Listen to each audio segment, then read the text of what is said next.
this video, we will look at some of the basic concepts like bandwidth, latency, throughput and jitter in the mobile networks.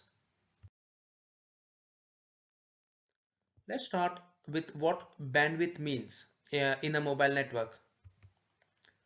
So I tell people to visualize bandwidth as pipes. The wider the bandwidth, the more fatter the pipe. The actual 3GPP term for bandwidth is the channel bandwidth, often written as simply BW. So channel bandwidth is the RF bandwidth supporting a single RF carrier with the transmission bandwidth configured in the uplink or downlink of a cell. The channel bandwidth is measured in megahertz, hertz equals cycles per second, and it is used as a reference for transmitter and receiver RF requirements. For example, LTE supports scalable channel bandwidths from 1.4 MHz to 20 MHz. The bandwidth of UMTS channel is 5 MHz.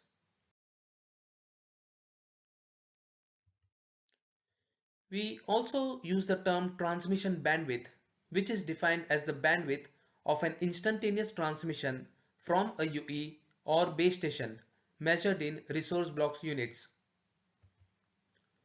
The transmission bandwidth configuration, on the other hand, is the highest transmission bandwidth allowed for uplink or downlink in a given channel bandwidth measured in resource blocks units.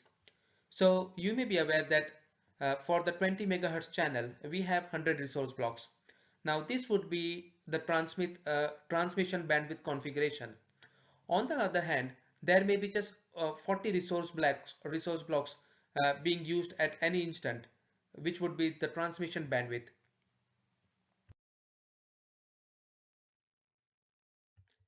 In 3GPP release 10, which was the first LTE advanced release, the concept of carrier aggregation was introduced. Here you can aggregate up to 4 additional carriers with the primary carrier. So we have the concept of primary component carrier PCC and secondary component carrier SCC. We can also visualize this as smaller pipes combining to create a fatter pipe.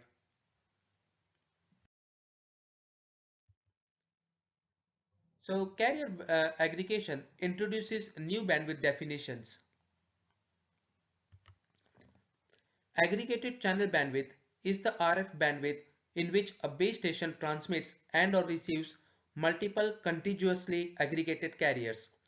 The aggregated channel bandwidth is measured in megahertz. And aggregated transmission bandwidth configuration ATBC, on the other hand, is the total number of aggregated physical resource blocks.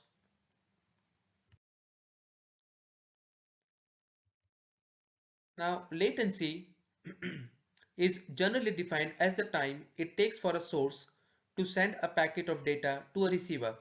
Now, in simple terms, this is half of the ping time. And this is also referred to as one-way latency.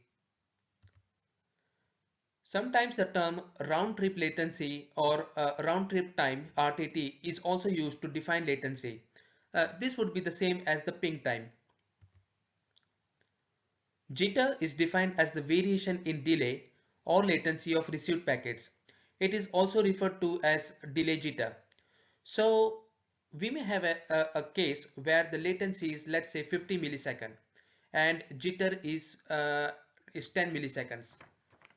What that means is that the packets can arrive anytime between 50 millisecond and 60 millisecond. Jitter is generally caused because of congestion in the networks. A way to reduce jitter is to use de-jitter buffer in the receiver. So people often ask if there is any relation between bandwidth and latency, and there isn't, right? So let's look at an example with pipes. So here let's look at pipes A and B. Here a single packet would take the same amount of time to go from 1 to 2, regardless of whether it's the pipe A or pipe B. Whereas in case of pipe C, even though the distance is the same, it takes longer for the packet to reach to point 2. So here the latency is higher.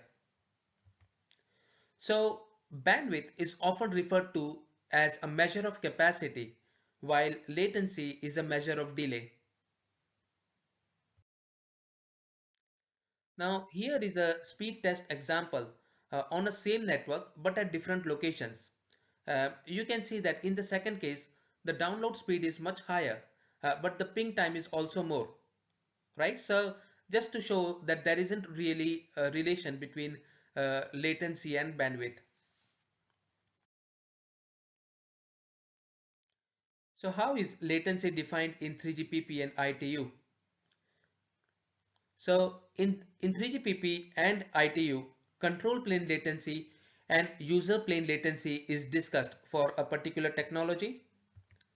So the control plane latency is defined as the transition time from idle state to connected state.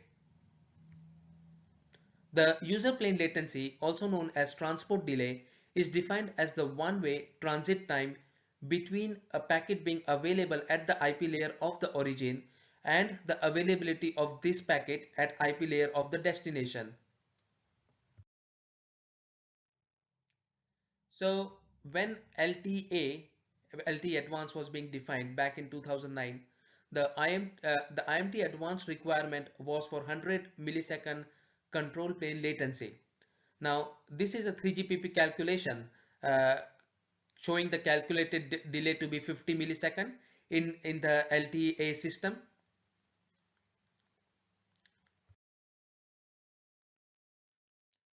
Similarly, IMT-A defines the user plane latency to be 10 millisecond. So the 3GPP calculation is showing that it's going to be less than 5 millisecond in case of zero block error rate.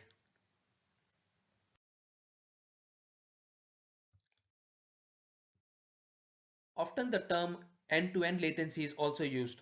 Now end-to-end latency, E2E latency, is defined as the time it takes to transfer a given piece of information from a source to a destination, measured at the communication interface from the moment it is transmitted by the source to the moment it is successfully received at the destination.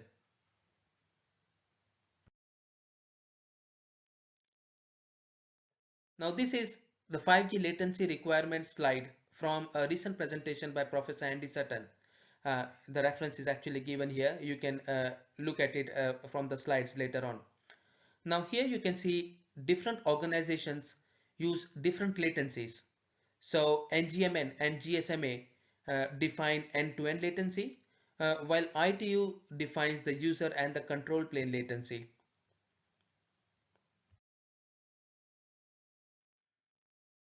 I've just added this slide from Mehdi Benis. The reference is again provided to show the latency and reliability definitions in case of URLLC, ultra reliable low latency communications. Now let's look at throughput.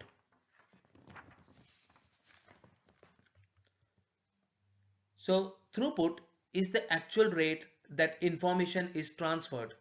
It is defined as the quantity of data being sent, received by unit of time. In mobile networks, the end user throughput is the amount of information received in bits per second. Throughput is measured at layer 1 or 2 or even at application layer. In network, often cell throughput is calculated, which is the throughput of all simultaneous users in the cell. So here I just want to look at the network throughput and network capacity and they are slightly related. So the network throughput is the sum for all different bands, where for each band you multiply the quantity of spectrum in Hertz with the cell density in cell per kilometer square and multiply this product by the spectral efficiency in bits per second per Hertz per cell. So this gives the throughput of the whole network. Sometimes it's more useful to calculate the network capacity, which is the sum for all different bands of a network where for each band you multiply the quantity of spectrum in Hertz, cell spectral efficiency in bits per second per hertz, and multiply this by the number of cells. You Different people use different whether network throughput or network capacity. It depends on what you are trying to show. So finally, let's also look at the packet loss and packet error rate. Packet loss reflects the number of packets lost per 100 of packets sent by the host. Packet error rate defines an upper bound for a rate of non-congestion related packet losses, right? So you can have congestion related packet losses, you can have non-congestion related packet losses. So packet error rate is for non-congestion related packet losses. So the purpose of packet error rate is to allow for appropriate link layer protocol configurations. Example RLC and hybrid ARQ in RAN of a 3GPP access.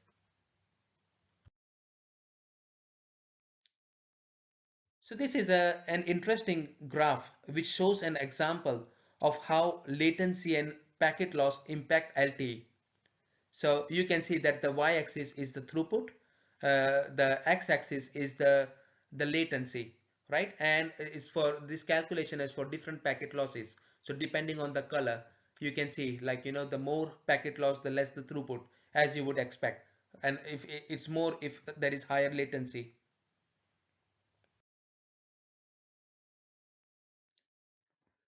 So finally, this is a table for 5G URLLC performance requirements. As you probably know that LLC in URLLC stands for low latency communications. I think it's useful to know end-to-end latency requirements and jitter for different scenarios. So you can see the first three columns, right? So when it says something like, let's say, electricity distribution, medium voltage, the end-to-end latency requirements is 25 millisecond, and the jitter is also 25 millisecond. So that means the packets can arrive anytime between 25 millisecond and 50 millisecond.